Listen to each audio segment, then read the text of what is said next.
एक राजा जिसका बहुत बड़ा राज्य था, कोई कमी नहीं थी, जो भी हुक्म करते वही हो जाता था। लेकिन राजा में एक आदत थी कि वह जो भी कोई थोड़ी सी गलती करता उसे तुरंत 10 बड़े खूंखार कुत्तों के सामने डालकर उसे कुत्तों से नचवाता। राजा बड़े गुस्से वाला था। राजा की इस आदत से सभी परेशान थे।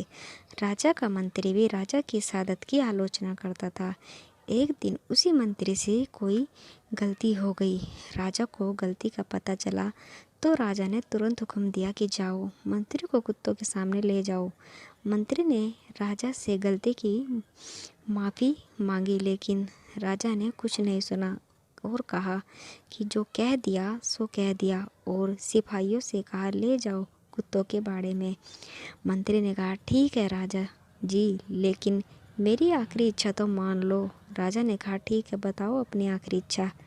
मंत्री ने कहा मुझे 10 दिन की मोहलत दे दीजिए बस। राजा ने कहा ठीक है कि 10 दिन की मोहलत दे देते हैं, लेकिन 11वें दिन राजा सज़ा ज़रूर मिलेगी।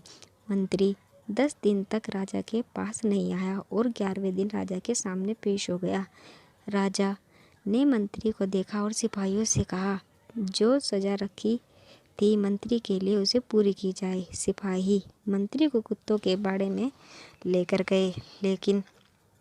कुत्तों को भी खोल दिया गया, लेकिन कुत्ते मंत्री पर प्रहार करने की बजाय मंत्री से प्यार से पेश आ रहे थे। यह देखकर राजा चौंक गया कि जिन कुत्तों को प्रहार करने के लिए ट्रेन किया गया है वे इतने प्यार से पेश आ रहे हैं। राजा ने मंत्री से कहा कि ये चमत्कार कैसे हो गया, इन कुत्तों को क्या हो गया है। मंत्री ने जवाब दिया कि इन 10 दिनों में मैंने इन कुत्तों की बहुत सेवा की, इन्हें खाना खिलाया नहलाया। अब इन कुत्तों जान चुके हैं कि इनके लिए कुछ अच्छा करता हूँ, ना कि बुरा।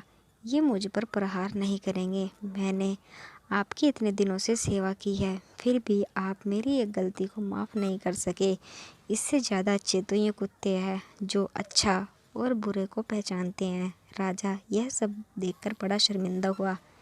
कहानी हमें सिखाती है कि हमें हमेशा सोच समझकर फैसले लेने चाहिए। किसी की एक गलती को लेकर ही ज़िंदगी भर के लिए सज़ा नहीं देनी चाहिए, बल्कि उसे माफ़ करने की हिम्मत रखनी चाहिए।